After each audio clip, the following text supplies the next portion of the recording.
Welcome again. आज हम बात करेंगे मोटिवेशन यानी अभिप्रेरणा के कुछ इंपॉर्टेंट क्वेश्चंस और कॉन्सेप्ट के बारे में। तो चलिए देखते हैं। पहला क्वेश्चन है, which of these is an example of extrinsic motivation, यानी कि इनमें से कौन सा एक बाह्य अभिप्रेरणा का एक सिद्धांत है।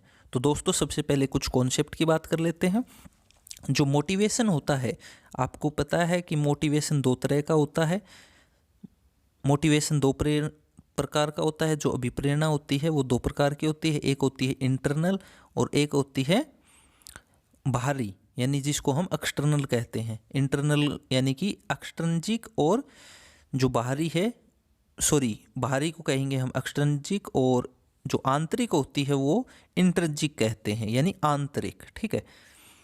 तो आंतरिक जो होती है उसमें खुद से संबंधित होती है। जैसे खुद की कोई अचीवमेंट हो, खुद को किसी काम में अगर मज़ा आता है, यानी आंतरिक रूप से आप मोटिवेटेड हैं किसी काम को करने के लिए, तो वो होती है इंट्रिंसिक। दूसरी है एक्सट्रिंसिक, यानी जो बाह्य है, वो किसी भी चीज़ के लिए हो सकती है, या फिर जो आपको मान लीजिए कोई कुछ चाहिए बाहरी रूप से, मान लीजिए कोई रेनफोर्स लग रहा है तो भी आप मोटिवेट हो सकते हैं। आपको जॉब चाहिए या आपकी कोई नीड हो सकती है, उसको पूरा करने के लिए आप एक्सटर्नली मोटिवेट हो सकते हैं। तो ये सारी चीज़ें बाह्य अभिप्रेरणा में आती हैं। तो अब जो क्वेश्चन है वो अपना है कि बाह्य अभिप्रेरणा का इनमें से कौन सा एक उदाहरण है। देखिए, पहला ऑप्शन है, मैं अपना गृह कार्य करना पसंद करती हूँ क्योंकि यह बहुत आनंददायक है।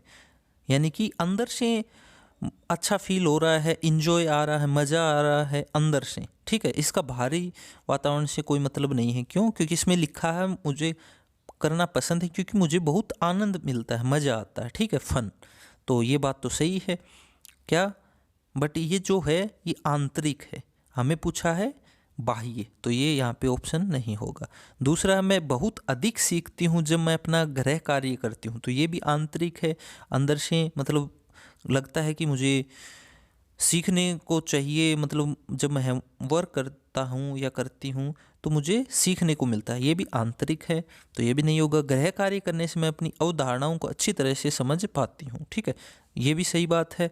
ये इंटरनल मोटिवेशन है कि जो मेरे काम करने से जो कॉन्सेप्ट हैं वो ज़्यादा और क्लियर हो जाते हैं। तो ये बात भी किसके संदर्भ में सही है? आंतरिक है। हमें पूछा है बाह्य अभिप्रेरणा। लास्ट है, मैं अपना गृह कार्य पूरा करती हूँ क्योंकि शिक्षक प्रत्येक नियत कार्य के लिए हमें अंक देते हैं। यानी कि अंक कैसा हो गया, मतलब असाइनमेंट जो भी होते हैं उसके लिए हमें नंबर मिलते हैं। तो ये बाहरी मोटिवेशन होगा। किसी चीज़ के लिए नीड है हमें नंबर्स की, तो हम जो होमवर्क है वो पूरा करते हैं। यानी ऑप्शन जो डी है यही सही सा हो जाएगा। किसके लिए? बाहरी जो अभिप्रेरणा है उसका एग्जाम्पल हो जाएगा। ठीक है दोस्तों, उम्मीद करता हूँ आपको समझ में आ रहा होगा। नेक्स्ट क्वेश्चन की बात कर लेते हैं। अगला है, which of the following strategies would promote meaning making in children, यानी कि कौन सी रणनीति है जो बच्चों में अर्थ निर्माण को बढ़ावा देती है। यानी कि अर्थ निर्माण इन द सेंस बच्चे अच्छे तरीके से सीखें। ये नहीं है कि रट लें, इस प्रकार की चीज़ नहीं है। ठीक है। तो ऑप्शन है, देखिए, एक्सप्लोरेशन एंड डिस्कशन, उस चीज़ को एक्सप्लोर करें यानी अन्वेषण करें और उसके ऊपर परिचर्चा करें, तो इससे बालक अच्छे तरीके से सीख पाएंगे, करके सीखेंगे। ठीक है। दूसरा है सूचनाओं का संचरण, ट्रांसमिशन ऑफ इन्फॉर्मेशन, तो ये बात तो कहना, इससे बच्चे ज़्यादा नहीं सीखेंगे। दंडात्मक, दंड की बात आते तो हम ऑप्शन हटा देंगे। एक रूप एवं मानकीकृत परीक्षण, यानी एक यूनिफॉर्म स्टैंडर्डाइज टेस्टिंग है, यानी सभी के लिए एक जैसा टेस्ट करें, तो उसमें बच्चे ज़्यादा एक्सप्लोर नहीं कर पाएंगे। तो ये कहना भी गलत है। तो ऑप्शन नंबर 1 इसका करेक्ट आंसर हो जाएगा। नेक्स्ट क्वेश्चन देखते हैं। अगला है, children should dash question in the class, यानी कि बच्चों को कक्षा में प्रश्न, ऑप्शन है, पूछने के लिए प्रेरित करना चाहिए। बिल्कुल सही बात है। जब बच्चे प्रश्न पूछेंगे तभी तो नई नई जानकारी, नई नई चीज़ें सीखेंगे। तो ये बात तो कहना सही है। बाकी ऑप्शन देखते हैं। पूछने के लिए हतोत्साहित करना चाहिए, नहीं, बिल्कुल गलत। पूछने की अनुमति नहीं देनी चाहिए, गलत है। पूछने से रोकना चाहिए। तो इस प्रकार के अगर ऑप्शन आते हैं तो हम बिना सोचे समझे ही उनको हटा सकते हैं। ठीक है, तो ऑप्शन नंबर 1 इसका बिल्कुल करेक्ट आंसर हो जाएगा। नेक्स्ट क्वेश्चन की बात कर लेते हैं। उम्मीद करता हूँ आपको समझ में आ रहे होंगे। नेक्स्ट है, हालांकि यह स्पष्ट रूप से उनकी सुरक्षा आवश्यकताओं के उल्लंघन में था, कैप्टन विक्रम बत्रा अपने देश को बचाने के दौरान कारगिल युद्ध में मारे गए। ये कह रहा है कि जो विक्रम बत्रा ने किया, कैप्टन विक्रम बत्रा ने किया युद्ध के दौरान, कि उन्होंने अपने प्राण गंवा दिए, वो जो है सुरक्षा आवश्यकताओं के जो सेफ्टी नीड्स होती हैं, आपने मैस्लो की हायरार्की पढ़ी होगी नीड्स की, तो उसके अकॉर्डिंग सेफ्टी नीड्स के जो उल्लंघन था, बट ये पूछा गया है फिर भी वो मारे गए, तो संभवतः उन्हें क्या थी। ऑप्शन देखते हैं। अपने नाम की, अपने परिवार के नाम की ख्याति, युद्ध में जो भी शहीद होता है वो इस कारण से नहीं होता कि उनको नेम मिलेगा, उसके परिवार को फेम मिलेगा। नवीन अनुभव की, कोई नया एक्सपीरियंस लेने के लिए कौन ही अपने प्राण गंवाता है, तो ये ऑप्शन भी गलत।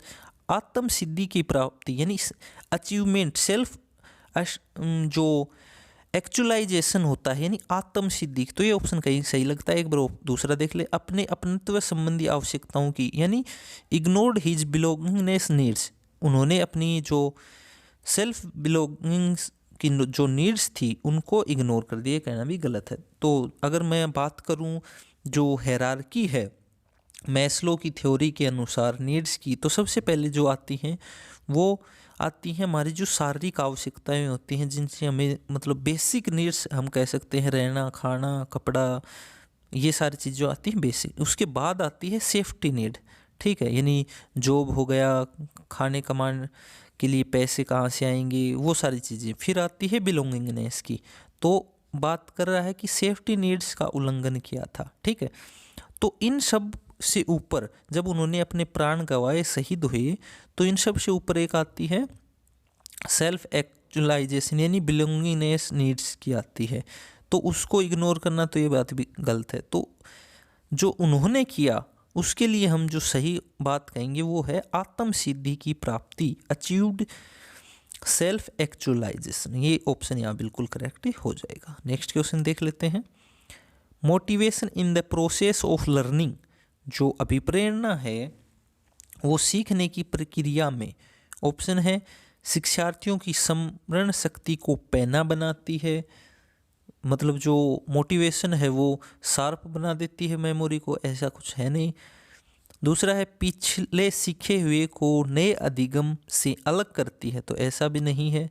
तीसरा है शिक्षार्थियों को एक दिशा में सोचने की योग्य बनाती है, तो ऐसा कहना भी गलत है, यानी सिर्फ एक डायरेक्शन में बच्चे सोचेंगे, तो ये कहना भी गलत है।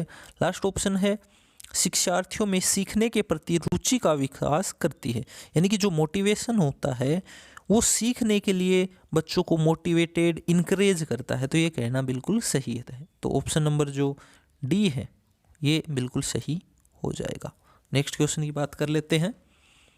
अगला क्वेश्चन है दोस्तों, which term is often used interchangeably with the term motivation, यानी मोटिवेशन की जगह पर लगभग क्या जो शब्द है इनमें टर्म है वो यूज कर लेते हैं हम। देखिए, पुरस्कार ये नहीं करते हैं, संवेग ये बिल्कुल अलग, इमोशन आवश्यकता ये भी बिल्कुल, और उत्प्रेरणा इंस्पिरेशन ये बात सही है, आपको पता है बिल्कुल सटीक आंसर है। मोटिवेशन या इंस्पिरेशन इसका हम एक दूसरे की जगह उपयोग कर लेते हैं। नेक्स्ट क्वेश्चन देख लेते हैं। Which of the following does note, ध्यान रखना दोस्तों, नोट है result in meaningful facilitation of learning, यानी निम्नलिखित में से कौन सा अधिगम के सार्थक सरलीकरण के रूप में परिणित नहीं होता है। ठीक है, देखिए, पहले से विद्यमान ज्ञान से नए ज्ञान को जोड़ना, जो पहले से विद्यमान जो ज्ञान होता है उसको नए ज्ञान के साथ जोड़ना, तो ये बात सही है, बट हमें नहीं पूछा गया है। ठीक है, तो ये ऑप्शन नहीं होगा। दोहराने एवं स्मरण करने को बढ़ावा देना, यानी कि रिपीटेशन को बढ़ावा देना, तो मतलब ये बात कहीं वो लग रही है, तो इसको छोड़ते हैं। उदाहरण एवं गैर उदाहरणों का प्रयोग करना, ये बात बिल्कुल सही लग रही है, तो ये भी नहीं आएगा। एक समस्या पर अनेक तरीकों से विचार करने के लिए प्रोत्साहित करना, यानी एक जो प्रॉब्लम है उसके बारे में अलग अलग तरीकों से सोचने के लिए प्रमोट करना, ये बात भी सही है, तो ये भी नहीं आएगा। तो जो रोट मेमोरी है, रोट लर्निंग है या रिपीटेशन है, वो यहाँ पे सही नहीं होगा, यानी ऑप्शन सही हो जाएगा हमारे लिए। नेक्स्ट क्वेश्चन की बात करते हैं। In a primary classroom a teacher should, एक जो प्राथमिक कक्षा उसमें शिक्षक को क्या करना चाहिए? केवल उदाहरण देने चाहिए, केवल गैर उदाहरण देने चाहिए, यानी कि केवल उदाहरणों से प्राइमरी कक्षा के बच्चे नहीं सीख पाएंगे और केवल गैर उदाहरणों से नहीं सीख पाएंगे, दोनों को मिला जुला के उपयोग करना चाहिए। तीसरा ऑप्शन है उदाहरण एवं गैर उदाहरण दोनों देने चाहिए, तो ये बात सही है। और लास्ट है उदाहरण एवं गैर उदाहरण दोनों ही नहीं देने चाहिए, तो ये बात भी तो गलत है। तो ऑप्शन नंबर इसका जो सी है ये सही हो जाएगा। नेक्स्ट क्वेश्चन देखते हैं। अगला है what should a teacher tell her students to encourage them to do task with intrinsic motivation, यानी जो एक शिक्षक है उसको अपने शिक्षार्थियों को क्या कहना चाहिए ताकि वो अंदर से भीतरी प्रेरणा मिले उनको, यानी काम करने के लिए उनको भीतरी प्रेरणा मिले। तो ऑप्शन देख लेते हैं। ऑप्शन है पहला, काम जल्दी पूरा करो तो तुम्हें एक टॉफ़ी मिलेगी। इन टॉफ़ी मिलेगी ये क्या होगा, बाहरी चीज़ से कनेक्ट होगा, तो ये तो नहीं होगा। चलो इसे करने की कोशिश करो तुम सीख जाओगे, मतलब टीचर ये कह रहा है एटलीस्ट ट्राई करो तुम सीख जाओगे, तो ये सही बात लग रही है। दूसरा देखते हैं, चलो इसे उनके करने से पहले समाप्त कर लो, यानी कंपटीशन को बढ़ावा दे रहा है इस स्टेटमेंट से, तो ये कहना भी गलत है। तीसरा, तुम उनके जैसे क्यों नहीं करते, यानी कंपेयर कर रहा है, तो इस चीज़ को भी हम नहीं कहेंगे सही। तो जो ऑप्शन नंबर 2 है, इसे करने की कोशिश करो तुम सीख जाओगे, ये है, इससे बच्चा आंतरिक रूप से प्रेरित हो सकता है, अभिप्रेरित हो सकता है। नेक्स्ट क्वेश्चन देख लेते हैं। नेक्स्ट क्वेश्चन है दोस्तों, निम्नलिखित में से कौन सी एक मुख्य प्रक्रिया नहीं है जिसके द्वारा सार्थक अधिगम घटित होता है? इसमें पूछा गया है नहीं है, सार्थक अधिगम घटित होता है, ऐसी कौन सी प्रक्रिया नहीं है। ठीक है, मीनिंगफुल लर्निंग, मतलब ये बताना है कि जिसमें मीनिंगफुल लर्निंग नहीं होती वो कौन सा है। देखिए, पहला है कंठस्थीकरण एवं स्मरण। तो आजकल मतलब ये बात हम नहीं मानते कि सिर्फ रटने से, रिकॉल करने से मीनिंगफुल लर्निंग होती है। ठीक है, पुनरावृत्ति एवं अभ्यास, तो इसको भी हम ज़्यादा तवज्जो नहीं देते हैं। बाकी है निर्देश एवं संचालन, यानी इंस्ट्रक्शन एंड डायरेक्शन। और लास्ट है एक्सप्लोरेशन एंड इंटरेक्शन। तो ये बात तो बिल्कुल सही है, इसके द्वारा तो बच्चा सीखेगा। बाकी ये तीनों ऑप्शन एक जैसे हैं, तो इनमें से एक हमें चूज करना है। तो देखिए, निर्देश एवं संचालन, तो ये भी थोड़ा बहुत सही है ऊपर वालों कंपैरिजन में। और पुनरावृत्ति एवं अभ्यास, यानी कि प्रैक्टिस से सीखना, तो ये भी सही है। तो अपने को पूछा गया है कि नहीं है कौन सा, तो सबसे जो कम अच्छा ऑप्शन है वो है कंठस्थीकरण, यानी रटना और बार बार उसको वो करना, ऑप्शन नंबर 1। नेक्स्ट क्वेश्चन देखते हैं। नेक्स्ट है दोस्तों, a teacher should encourage student to set dash rather than, यानी कि एक शिक्षक को विद्यार्थियों को डैश निर्धारित करने के लिए प्रोत्साहित करना चाहिए बजाय के, यानी कि टीचर को क्या करना चाहिए, ठीक है, और क्या नहीं करना चाहिए बताना है। देखिए, ऑप्शन है अधिगम लक्ष्य, अधिगम के लक्ष्य, यानी कि एक शिक्षक को विद्यार्थी को अधिगम लक्ष्य को निर्धारित करने के लिए प्रोत्साहित करना चाहिए, ना कि प्रदर्शन लक्ष्य, यानी जो परफॉर्मेंस गोल होता है, मैंने आपको बताया होगा 3 तरह के होते हैं, अचीवमेंट, परफॉर्मेंस और एक होता है नीड बेस, ऐसा कुछ होता है। ठीक है, तो परफॉर्मेंस का मतलब होता है सिर्फ नंबर लाना, नंबर या किसी भी चीज़ में अच्छा करना।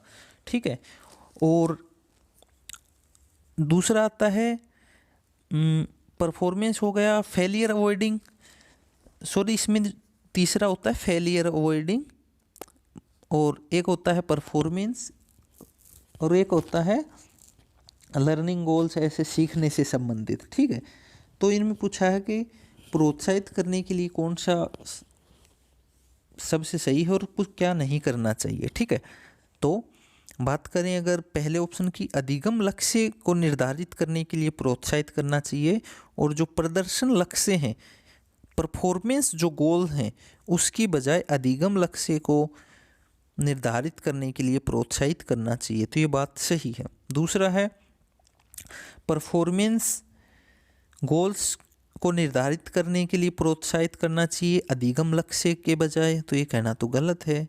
और सफलता से बचने के लिए, मतलब सिर्फ नंबर लाना, ये कहना भी गलत है। और अंक लाने के लिए सफलता से, तो ये कहना भी गलत है। तो यानी टीचर को बच्चों को सीखने पे ध्यान देना चाहिए, ना कि नंबर्स पे, यानी परफॉर्मेंस ज़्यादा लेके आए उनके ऊपर। तो ऑप्शन नंबर 1 जो है ये यहाँ पे सही हो जाएगा। नेक्स्ट क्वेश्चन की बात कर लेते हैं।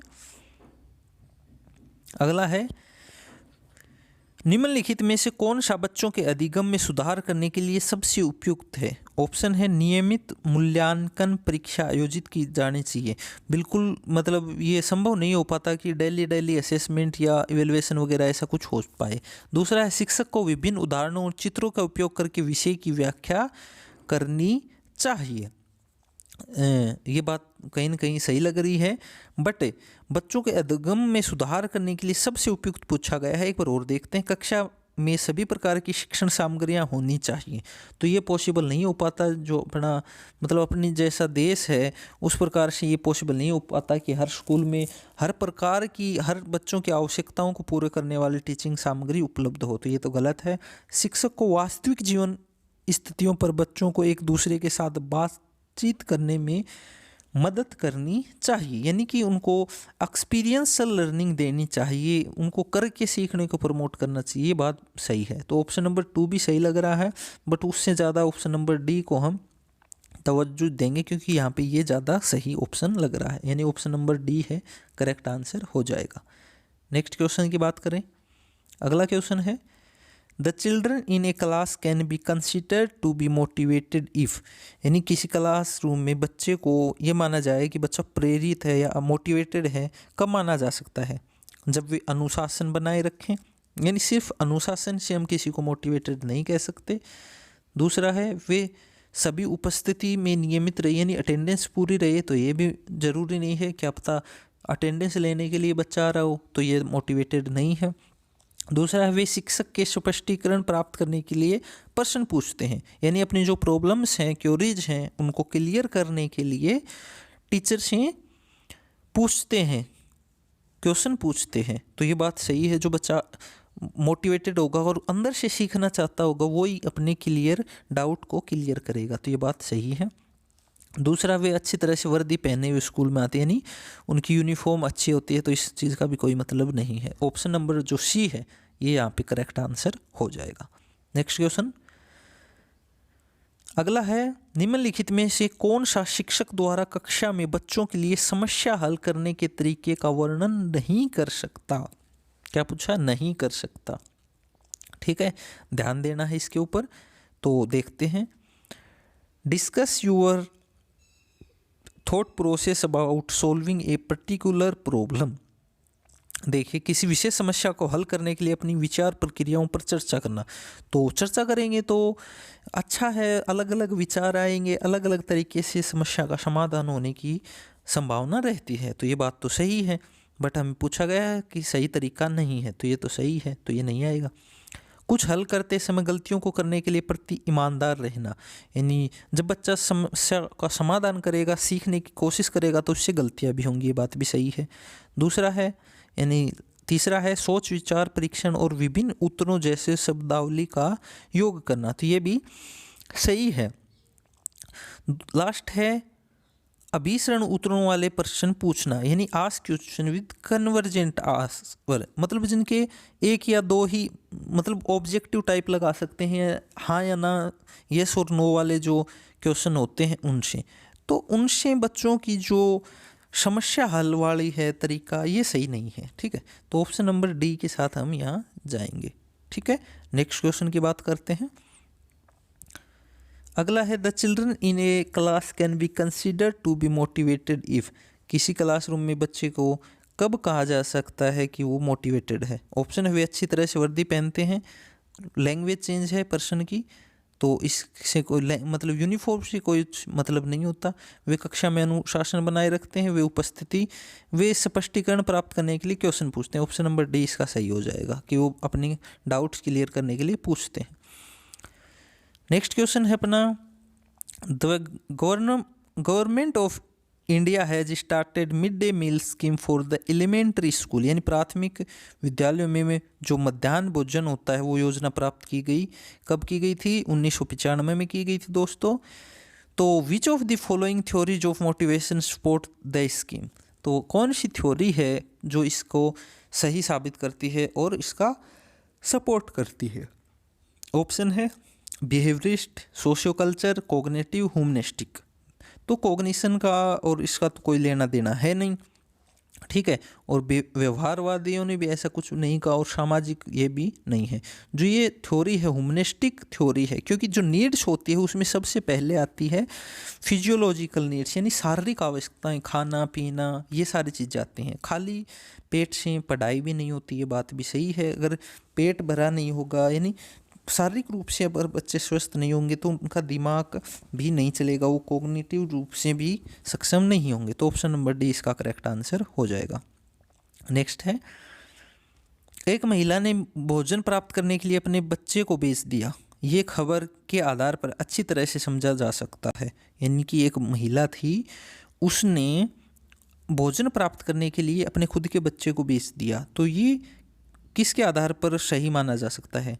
पहला है साइकोएनालिटिक थ्योरी, दूसरा है theory of hierarchical of needs, यानी जो मैस्लो की हायरार्की ऑफ नीड्स है उसके अनुसार अगर बात करें तो पहला आता है अपनी खुद की आवश्यकताएं फिजियोलॉजिकल, यानी उसको अगर खाना ही नहीं मिल रहा होगा तो लव अफेक्शन वाली जो नीड्स हैं, बच्चे की सेफ्टी नीड्स हैं, वो सारी चीज़ें बाद में आती हैं। सबसे पहले खुद की जो फिजियोलॉजिकल नीड्स होती हैं उनको पूरा करने की कोई भी व्यक्ति कोशिश करता है, यानी कि ऑप्शन नंबर 2 के अनुसार ये सही तरीके से समझा जा सकता है कि सही किया होगा, ठीक है। बाकी साइको सोशल और रीइंफोर्समेंट ये कुछ भी नहीं आएगा। नेक्स्ट क्वेश्चन की बात कर लेते हैं। अगला क्वेश्चन है अपने पास, निम्नलिखित में से कौन से कारक अधिगम को प्रभावित करते हैं?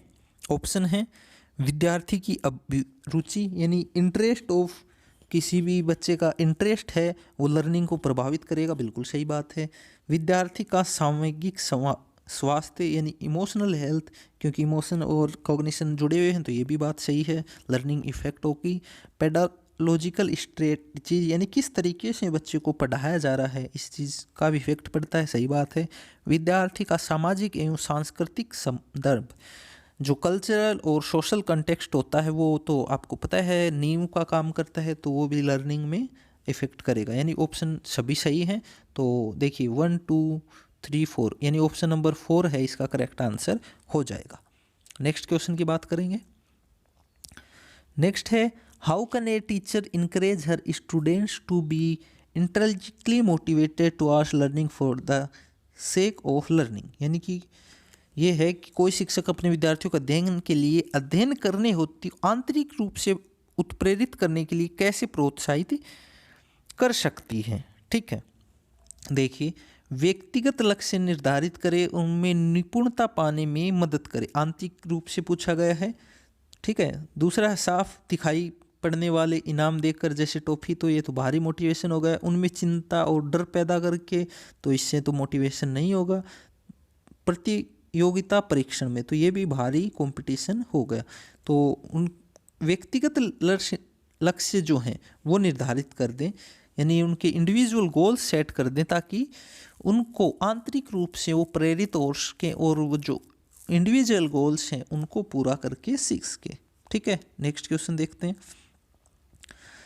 एक शिक्षक पाता है कि प्रत्येक कार्य के लिए स्टार देने पर भी शिक्षार्थी अधिगम के लिए प्रेरित नहीं हो रहे, इसका कारण क्या हो सकता है? यानी एक शिक्षक को जो पता चलता है कि वो स्टार तो देता है बट जो बच्चा है वो मोटिवेटेड नहीं है पढ़ने के लिए, तो इसका क्या कारण हो सकता है? शिक्षक विभिन्न रंगों के स्टार नहीं दे रहा, तो ये तो कोई बात नहीं हुई। दूसरा है शिक्षक उपयुक्त स्टार नहीं दे रहा, यानी जिस बच्चे के लिए स्टार का कोई महत्व ही नहीं है तो उसको 2 दे दो 4 दे दो कोई मतलब नहीं रह जाता। शिक्षार्थी अधिगम में असमर्थ है, यानी बच्चे को हम कम ले रहे हैं, ये तो बिल्कुल गलत है। हम बच्चे को कभी भी कम नहीं आंकेंगे, बच्चा हमेशा सीखने के लिए उत्सुक होता है, क्रिएटिव होता है, ठीक है। लंबी अवधि के अधिगम तथा रुचि को केवल पुरस्कार सुनिश्चित नहीं कर सकते हैं। बात मतलब ये कहना चाहता है कि जो लॉन्ग टर्म गोल्स होते हैं, इंटेलिजेंटली मोटिवेशन होता है उसको, या जो इंटरेस्ट होता है लॉन्ग टर्म लर्निंग के लिए, उसको ये स्टार वगैरह टॉफी वगैरह जो बाह्य मोटिवेशन के लिए जो यूज की जाती हैं चीज़ें, वो इफ़ेक्ट नहीं कर सकती। तो ये बात बिल्कुल सही है, यानी लंबी अवधि के लिए सीखने के लिए बच्चे को आंतरिक रूप से मोटिवेटेड प्रेरित होना पड़ेगा, ठीक है। ऑप्शन नंबर 4 इसका करेक्ट आंसर होगा। नेक्स्ट देखते हैं, mastery orientation can be encouraged by, यानी किसके द्वारा निपुणता अभिविन्यास को प्रोत्साहित किया जा सकता है। ऑप्शन है टेकिंग अनएक्सपेक्टेड टेस्ट, यानी बिना मतलब के टेस्ट लिए जा रहे हैं तो उनसे जो मास्टरी ओरिएंटेशन है वो इनकरेज होगी, तो बात बिल्कुल गलत है। दूसरा है शिक्षार्थियों के व्यक्तिगत प्रयासों पर ध्यान केंद्रित करके, ये बात सही लग रही है कि जो इंडिविजुअल इफेक्ट हैं, क्योंकि मास्टरी बच्चा खुद से हासिल करेगा तो उनके जो इंडिविजुअल डिफरेंसेस हैं, इंडिविजुअल जो एफर्ट हैं उनके ऊपर ध्यान देकर किया जा सकता है। सही बात है। शिक्षार्थियों की अपनी सफलता की परस्पर तुलना करके, कंपटीशन करके, तो ये बात गलत है। गृह कार्य के रूप में अधिक अभ्यास सामग्री, ये भी गलत है। यानी ऑप्शन नंबर बी के साथ हम जाएंगे, ऑप्शन नंबर बी करेक्ट होगा। नेक्स्ट क्वेश्चन की बात करेंगे, अचीवमेंट मोटिवेशन क्या है। मैंने बताया है कि अचीवमेंट मतलब किसी चीज़, मान लीजिए आपका गोल बना लिया, आपको पेपर में 80% मार्क स्कोर करने हैं, अचीव करने हैं, तो वो होता है अचीवमेंट गोल या फिर अचीवमेंट मोटिवेशन, ठीक है। तो अचीवमेंट मोटिवेशन क्या है? ऑप्शन है चुनौतीपूर्ण कार्य करने में डटे रहने की प्रवृत्ति, यानी कि आपको ये कार्य चुनौतीपूर्ण है कि मान लीजिए 80% लाना है, पर आप अंदर से अचीवमेंट मोटिवेशन है आपके अंदर, तो आप डटे रहेंगे उस कार्य को करने के लिए, ठीक है। तो ये बात सही है। दूसरा, असफलता से बचने की प्रवृत्ति, ये तो नहीं है। सफलता व असफलता को समान रूप से स्वीकारने के लिए, ये भी गलत है। बिना विचारे जल्दबाजी में कार्य करने की, तो ये भी गलत है। तो ऑप्शन नंबर 1 इसका करेक्ट आंसर हो जाएगा। नेक्स्ट क्वेश्चन की बात करते हैं, which one of the following optimizes motivation to learn, मतलब कौन सा ऐसा है अधिकतम रूप से अभिप्रेरित करता है सीखने के लिए। ऑप्शन है बाह्य कारक, तो मैंने सब बताया था आपको, जो आंतरिक कारण, जो आंतरिक मोटिवेशन है वो सबसे ज़्यादा जो अधिगम को प्रभावित करता है। तो पहला कारक है बाह्य कारक, तो ये नहीं है। असफलता से बचने के लिए फेलियर अवॉइडेंस, ये भी नहीं होगा। बहुत सरल तथा या कठिन लक्ष्यों का चयन करने की, ये भी नहीं होगा। तो लक्ष्यों को प्राप्त करने में व्यक्तिगत संतुष्टि, यानी अंदर से पर्सनल सेटिस्फेक्शन मिल रहा है, टारगेट अचीव कर रहे हैं, अंदर से खुशी मिल रही है, इंटेलिजेंटली मोटिवेटेड है कोई पर्सन, तो वो सही हो जाएगा, ठीक है। आंतरिक रूप से सीखने के लिए सबसे ज़्यादा इंटेलिजेंट मोटिवेशन, आंतरिक अभिप्रेरणा की ज़रूरत होती है। नेक्स्ट क्वेश्चन की बात करें, अगला क्वेश्चन है दोस्तों, learners who demonstrate an earnest desire for increased knowledge and academic competence are said to have a, यानी वे शिक्षार्थी जो संवर्ध ज्ञान और शैक्षणिक दक्षता की हार्दिक इच्छा प्रदर्शित करते हैं, उनके पास होता है। उनके पास क्या होता है ये देखना है। देखिए, पहला है मास्टरी ओरिएंटेशन, मतलब किसी चीज़ में मास्टरी करना। बट यहाँ देख दिया गया है कि जो ज्ञान और शैक्षणिक दक्षता की हार्दिक इच्छा, शैक्षणिक दक्षता मतलब एकेडमिक कॉम्पिटेंसी है, ठीक है। तो उसकी अगर हार्दिक इच्छा है, मतलब एकेडमिक कॉम्पिटेंसी से बात करें तो कक्षा में अच्छे नंबर अचीव करना, वो सारी चीज़ें, ठीक है। तो बच्चा मास्टरी ओरिएंटेड नहीं है, ठीक है। तो ऑप्शन नंबर ये तो गलत हो जाएगा। दूसरा है निष्पादन उपागम अभिविन्यास, यानी परफॉर्मेंस अप्रोच ओरिएंटेशन, यानी उसको परफॉर्मेंस चाहिए। परफॉर्मेंस अवॉइडेंस ओरिएंटेशन तो होगा नहीं, परफॉर्मेंस को अवॉइड नहीं कर रहा है क्योंकि एकेडमिक कॉम्पिटेंस है। वर्क अवॉइडेंस ओरिएंटेशन तो ये भी नहीं होगा, यानी कि निष्पादन उपागम अभिविन्यास, यानी परफॉर्मेंस अप्रोच ओरिएंटेशन है, उसको चाहिए। यानी जो बच्चा है आर्थिक इच्छा प्रदर्शित कर रहा है शैक्षणिक दक्षता की, तो उसमें क्या होगा, performance approach orientation. Next question की बात करते हैं, लास्ट क्वेश्चन है, which of the following is not characteristics feature of intelligently motivated children, यानी कोई बच्चा आंतरिक रूप से अभिप्रेरित है तो उसके लिए कौन सी एक विशेषता नहीं है, नोट है। देखिए यहाँ भी दिया गया है, नोट पूछा गया है। ऑप्शन है, वे कार्य करते समय उच्च स्तर की ऊर्जा प्रदर्शित करते हैं। बच्चा मोटिवेटेड है अंदर से तो सही बात है, ऊर्जा प्रदर्शित करेगा, पर हमें नहीं पूछा है तो ये नहीं होगा। वे चुनौती भरे कार्यों को पसंद करते हैं, ये बात भी सही है।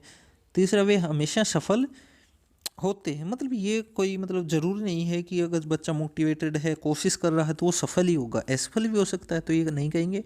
लास्ट है, उन्हें काम करने में आनंद आता है, ये बात कहना सही है कि जो बच्चे मोटिवेटेड है अंदर से तो उनको काम करने में वो हर काम को मज़े से करते हैं, यानी क्योंकि उनको मज़ा आता है, तो ये बात भी सही है, तो ऑप्शन नहीं होगा। आपने पूछा है कि सही नहीं है, तो ये हमेशा सफल होते हैं, ये बात सही नहीं है, ऑप्शन सी हो जाएगा। दोस्तों आज के लिए इतने ही क्वेश्चन। सीडीपी का जो हम स्पेशल सीडीपी स्पेशल सीरीज चल रही है उसमें आज हमने मोटिवेशन के ऊपर क्वेश्चंस देखे जो प्रीवियस ईयर में आए गए थे, और बहुत ही महत्वपूर्ण क्वेश्चन हमने देखे। अगर आपने पहले के वीडियोस नहीं देखे तो आप देख सकते हैं प्लेलिस्ट में जाकर।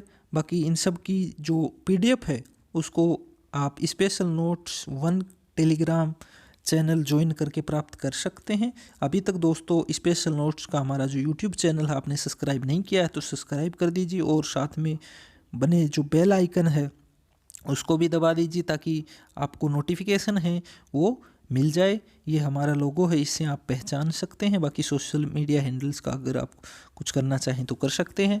नेक्स्ट वीडियो तक दोस्तों खुश रहिए, मुस्कुराते रहिए। जय हिंद, टेक केयर, बाय बाय।